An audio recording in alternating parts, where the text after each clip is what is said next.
Olá galera, Jober Chaves na área e hoje eu quero falar com você sobre quanto vale uma ideia.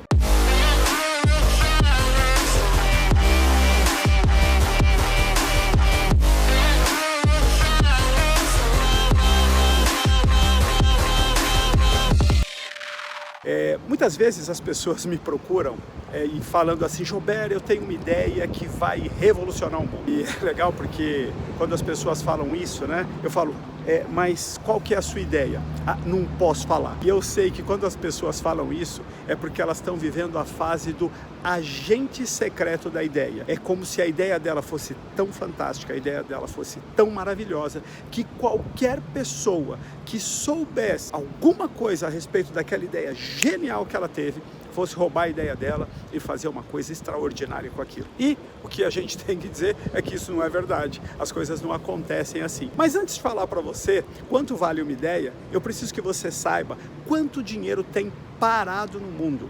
Então, essa prática de deixar dinheiro aplicado no banco e esse dinheiro ficar rendendo juros, que hoje é muito baixo aqui no Brasil, a gente chega e fala de 1%, 0,7% ao mês, 0,5% ao mês no caso da poupança.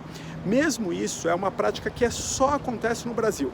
E claro, né, a gente não entende isso, mas o maior tomador de dinheiro do Brasil é o governo. Então, o governo é quem mais pede dinheiro emprestado para os bancos. Então, os bancos, entre emprestar para nós, preferem emprestar para o governo, porque o governo ele aumenta os impostos, porque pegou dinheiro emprestado dos bancos, aumenta os impostos, cobra da gente e pagam os bancos. Então, é mais fácil você ter um cliente, que é o governo, do que ter milhões de clientes, que seríamos nós. Por isso, a nossa taxa de juros ela é tão alta, mas isso é uma coisa que só acontece no Brasil, porque nos outros países as pessoas tratam isso de uma maneira mais séria e ninguém quer ficar pagando a conta de juro abusivo de um governo que tem uma máquina, uma estrutura muito grande, o cidadão, né, o contribuinte que tem que sustentar essa máquina. Nos outros países, então, não existe isso. Então, quando você deixa o dinheiro no banco, lá ele fica parado, porque as pessoas, lá, você vai comprar, por exemplo, uma casa nos Estados Unidos, uma casa, a taxa de juros alta é 1% ao ano. Então, se você é um cara que tem um crédito ruim, tal, a sua taxa é de 1% ao ano. Você vai comprar um carro nos Estados Unidos, a sua taxa é de 2%, 3% ao ano.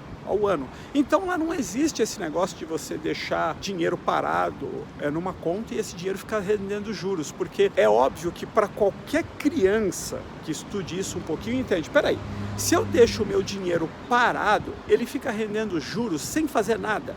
Então tem uma mágica aí, é uma pirâmide isso, né? Então o que acontece? Os juros eles estão sendo pagos pelo governo, estão sendo pagos pelos impostos aqui no Brasil, né? E acaba saindo da população. Mas no restante do mundo tem muito dinheiro parado. Se você quiser saber quanto dinheiro tem parado no mundo hoje, estimativas iniciais, isso não é preciso, estimativas iniciais falam que tem no mundo 27 trilhões de dólares, eu vou repetir esse número, 27 trilhões de dólares que estão parados em contas que não rende nada, ou até tem um rendimento negativo, porque se você deixa o dinheiro parado na conta e ele não rende nada, e a inflação é de 1% ao ano, que seja, aquele dinheiro teve um rendimento negativo, ele está valendo 1% menos do que ele valia no começo do ano, se você entende como essa conta ela ocorre. Então, a primeira coisa que a gente precisa entender primeiro lugar, como país, tá? Se a gente for olhar como Brasil, não falta dinheiro no mundo para ser investido no Brasil. E se você perguntar, mas por que o mundo não investe no Brasil? Por quê? Porque aqui no Brasil as pessoas são contra o investimento. Os partidos de esquerda falam, não, nós não queremos que o pessoal lá de fora invista aqui. E se investir, a gente vai tomar o dinheiro deles. Como a gente viu acontecer na Venezuela, como a gente viu acontecer na Bolívia. Então, o Brasil investiu dinheiro nesses países, na Venezuela, investiu dinheiro na Bolívia, investiu dinheiro em Cuba. Né, através do BNDES, nos governos do PT, o Brasil investiu dinheiro nesses países, tá? Não estou entrando no mérito se isso está certo, se está errado, não estou entrando no mérito. Só o ponto é o seguinte, esses países não pagaram o dinheiro que foi investido. Então, por que ninguém investe dinheiro na Venezuela? Porque eles não pagam o dinheiro que você... É a mesma coisa no Brasil. Se você faz um crediário e você não paga, você fica com a fama de mal pagador e aí ninguém mais empresta dinheiro para você. Isso é o que acontece com a Bolívia, isso é o que acontece com a Venezuela, isso é o que acontece com Cuba. O mundo chega e fala assim, eu não vou investir lá, por quê? Porque eles não são bons pagadores. O Brasil, nesse aspecto, ele é um bom pagador. A gente não deve nada para as pessoas, não tem nada em atraso lá para fora. Mas, por outro lado, quando as pessoas chegam aqui para investir, o Brasil trata mal o investimento. Tipo, lá nos Estados Unidos, você trabalha, você ganha. Aqui não trabalha, não ganha. No Brasil, você tem uma licença maternidade.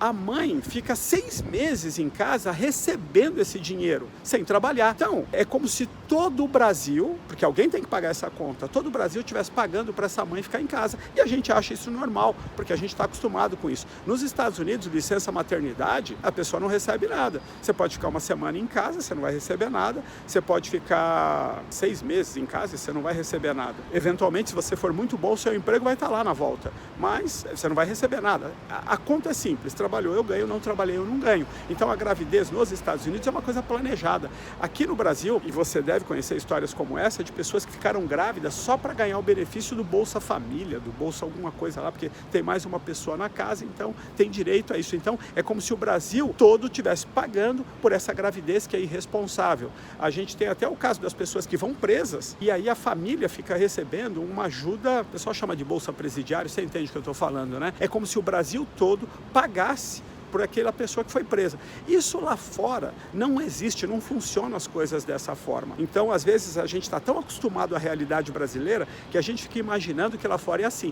Lá fora, você saiu de férias, 30 dias, você não recebe por 30 dias. Isso não vai para a conta da empresa. E não indo para a conta da empresa, não vai para o preço do produto. E não indo para o preço do produto, você fica muito mais competitivo dentro do seu país e quando você vai exportar. E aí, é isso que, às vezes, a gente reclama enquanto brasileiro. Agora, indo para juntar tudo isso. Então, peraí, se o problema no mundo não é dinheiro, se o problema no mundo também não são ideias, tá? Porque você pergunta, um empresário americano, ele disse isso, quanto vale uma ideia? E o valor que ele colocou é 10 centavos. 10 centavos a dúzia.